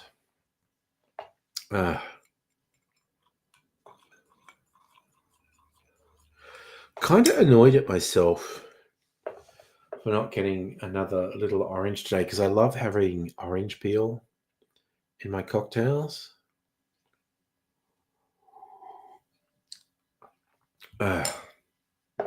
Oh my God. Yum. That barrel aged infinity whiskey makes a really good old fashioned. Now I feel like I have to make a Manhattan with it as well. See what it's like in a Manhattan. Not tonight. No, sir. I mean, maybe tomorrow. I don't know. I didn't do the thing I was thinking I was going to do tonight of comparing Merry Widows made with dry vermouth and sweet vermouth and see how different they are and which one I like the most. But, and maybe that should be a video, quite honestly. If I'm going to all that trouble, I think it should be a video comparison one. And fess to it, like Merry Widow ended up on my top 10 list. And then I was just looking at the recipe today and it's like, oh, I made it with sweet vermouth, but the default thing is dry vermouth. What the fuck? I did do the barrel tonight, which is nice. And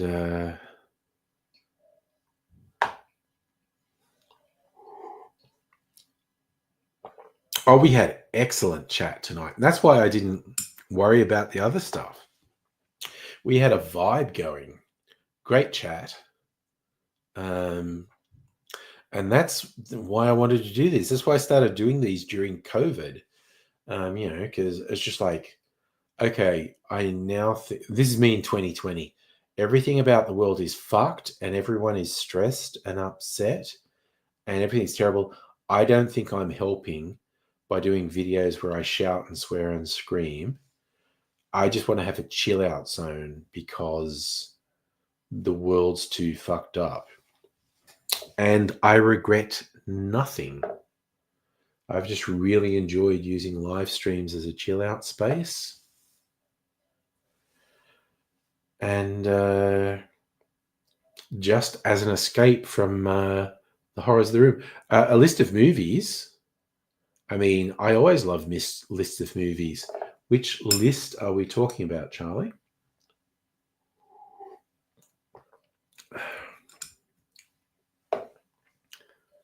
It's movie talk is good talk. What are you going to do after the stream? Go to bed, Safa. That's what I'm going to do after the stream. Go to bed. That's been my general rule. I do the streams until I go to bed. You want next Friday to be like, yeah, last night was pretty long, past 1 a.m. It's kind of funny when I do the streams that go to 2 a.m. and I'm still like firing on all cylinders going, this is great. But then I go, yeah, but I've also been streaming for 6 hours. And if I don't go stop now, I'll be fucked for days. Episode brought to you by the letter O and the number 6. You're a sucker for movies with the Fred Williamson era. The Hammer. Original Gangsters has the full suite with Jim Brown, Pam Grier, Ron O'Neill, Richard Roundtree showing Kid Gangsters how it's done. Must have for blaxploitation fans out there. You did get some very good films in the blaxploitation era, actually. I remember one of the Shaft movies. I was watching it a few years ago for the first time, and Shaft had an office upstairs, and I think it was overlooking Times Square, and he had a big picture window, and as soon as someone came into his office, there was some jive turkey giving him shit. I was like, oh, that window, that's Chekhov's window, which is a theater term. There is a term attributed to the Russian playwright Anton Chekhov, where it says, if there is a gun on the mantle in the first act, it must go off by the third act. It's basically, if you set something up, you need to give it a proper payoff. So as soon as I saw this shot of Shaft arguing with a guy in his office and there was a big picture window, I thought, Shaft's going to throw a motherfucker out that window. Sure enough, it was Chekhov's window. Shaft pitched a guy straight through it. So you can say Henry Fonda puts on what you consider his best performance. Wait, which one is that? Henry Fonda is pretty fucking amazing. Once Upon a Time in the West. Okay. Opening is as memorable as Inglourious Bastards. Oh, is that the one where Henry Fonda shoots a fucking kid at the start? Speaking of westerns, yes, Outland is a western in space. Outland is... No, it's literally High Noon. Outland is I'm not even joking about this. The storyline of Outland is the storyline of High Noon, but it's in space.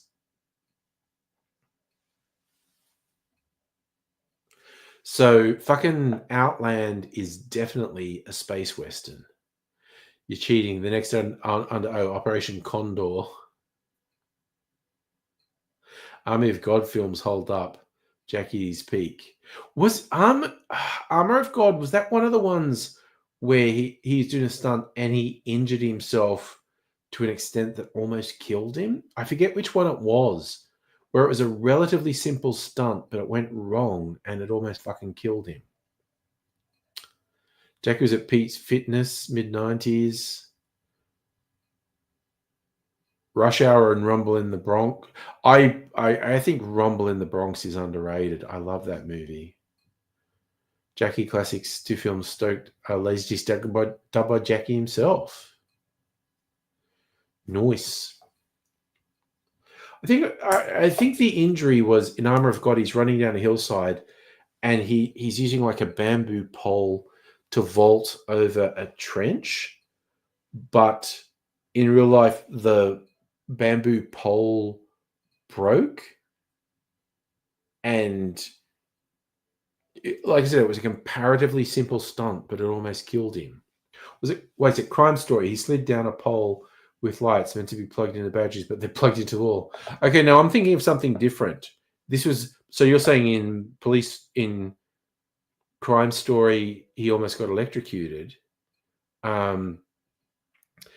Is one of them? It was a physical injury, like he was using a bamboo pole to go across like a channel or a gully or something, and the bamboo pole broke. So instead of going over the thing, he smashed into the wall, and like he got a fucking spinal injury out of it. No, it's not Police Story, Crime Story. Okay, and I also think I've seen that thing of him sliding down the thing with the lights. Crime Story is mega violent. Uh, you know what that was making me think of? The old John Woo movie with Chow Yun Fat. I'm trying to remember which one it was, but it's like it opens with a huge shootout. Him and his partner are undercover, and their cover gets blown, and they're in like a restaurant with all these gangsters, and it turns into a massive shootout. And his partner gets killed. There's this whole thing where a bag of flour gets shot and it rains flour. So Chow Yun Fat, his face is covered in white, so it's like kabuki.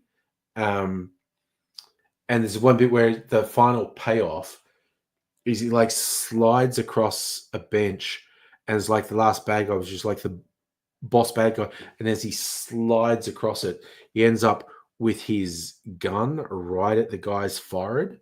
So the guy surrenders, but Chow Yun Fat is pissed off because his partner's being killed, and the shot just you get the one view of he's got the gun right at the bad guy's forehead, and the guy surrenders, and then the angle cuts, so you just see Chow Yun Fat with white face because he's covered in flour, but it's like kabuki. Yes, the killer, Greg, you know that one. Is it Hard Boiled or the Killer? It's one of those ones, and he just shoots, and a spray of red goes across his white face. Visually, it's fucking amazing. So, Charlie, you're talking about once. Oh my God, Once Were Warriors was it just incredible. Tensions between the modern world and Maori.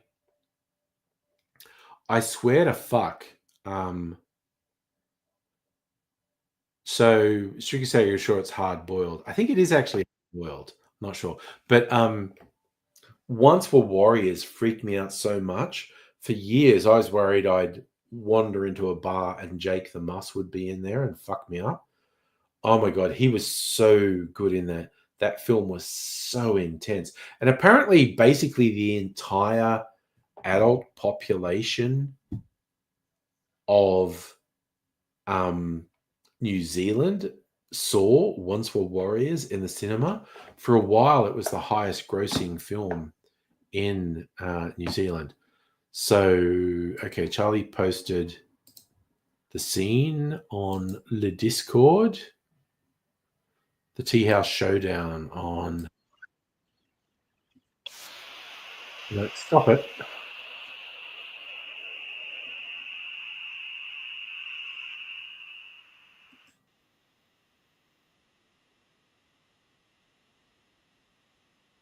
Okay, I'm going to do this final thing. We can maybe see it on here.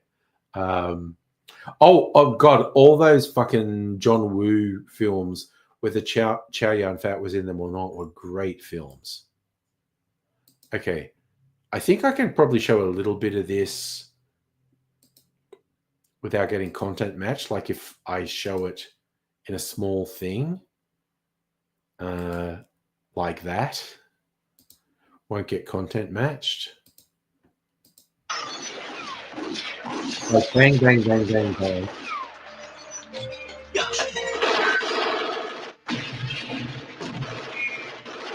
Explosion, bang, bang, bang. And this is kabuki. That's just incredible. That is just incredible. That is fucking kabuki. Oh yes, John Woo, Better Tomorrow, brilliant. Also, his Hollywood ones like Face Off. John Woo in Hollywood. God damn it, that movie is good. It's Face Off is stupid as hell and makes no sense whatsoever.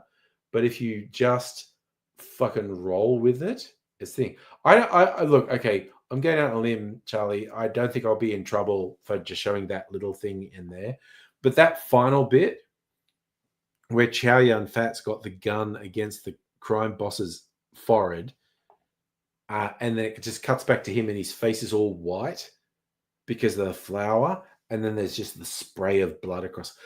That's just as a visual, that's fucking incredible. Like, John Woo is such a good filmmaker. Need to see Once a Thief. I'm not sure if I've seen that one. Oh god, you know what? I've seen a few videos on YouTube recently deconstructing, and I love it. The Hong Kong film Infernal Affairs, which got remade by Martin Scorsese in Hollywood as The Departed. And The Departed is a fine movie, but Infernal Affairs is so many layers above it. That film is so good. It's fucking incredible. And there are a few really interesting videos on YouTube about the making of it and comparing it to The Departed. And again, not dissing The Departed. The Departed is a pretty good movie. You know, Martin Scorsese, fucking Leo DiCaprio, and Jack is in it. Great movie, but Infernal Affairs is fucking incredible. And it manages to be sort of subdued and really focused and way darker than the Hollywood version, The Departed. Yeah, John Woo, 90s Hong Kong, all fucking good, honestly.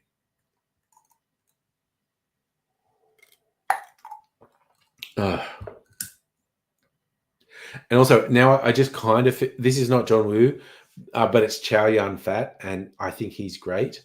I feel compelled to bring up Crouching Tiger, Hidden Dragon. And there are a few edits of that. Like, there's one really long one. I think the shortest edit of Crouching Tiger, Hidden Dragon is 2 hours. I think there are versions that are like 3 and 4 hours long as well. But there's the one bit also because Michelle Yeoh and Chow Yun Fat are both so incredible. And that final thing where he's been poisoned and she's saying, I'm going to get you some help. And she's like, don't say anything. You know, don't talk, save your breath. I want to do it. And he says a line, and I'm not going to get the translation exactly right, but it's basically, I've wasted my whole life not telling you that I love you. So if I use my last breath to tell you that I love you, it's worth it. And I was watching this because it was just like a martial arts extravaganza. And then they just throw in this heart-wrenching, emotional scene that just fucking ripped my heart out. Like Chow Yun Fat saying to Michelle Yeoh, I don't care if I'm using my last breath to tell you I love you because I've wasted my whole life not telling you that. It's like, Jesus Christ. They're both so good. I love Michelle Yeoh so much. But they're both so good in that movie. You're going to watch some John Woo goodness again. It's good for the soul. Watching John Woo movies is good for the soul. Such a good filmmaker. So I think it is cherry time. I'm slightly disappointed I don't have orange peels to give them Mr. Angry, but oh my god, I love these cherries so fucking much. Mm. Oh my god, they're so yummy. Cannot get over how good Luxardo cherries are. Mm. Oh my god. Oh. Okay, I never say something's better than sex. Sex, good sex here, but Luxardo cherries here, just behind good sex, honestly. Luxardo cherries are better than bad sex. I'm going to throw that out. Not as good as good sex. Better than bad sex, though. I'm saying that hypothetically because I've never had bad sex because I'm a sex god.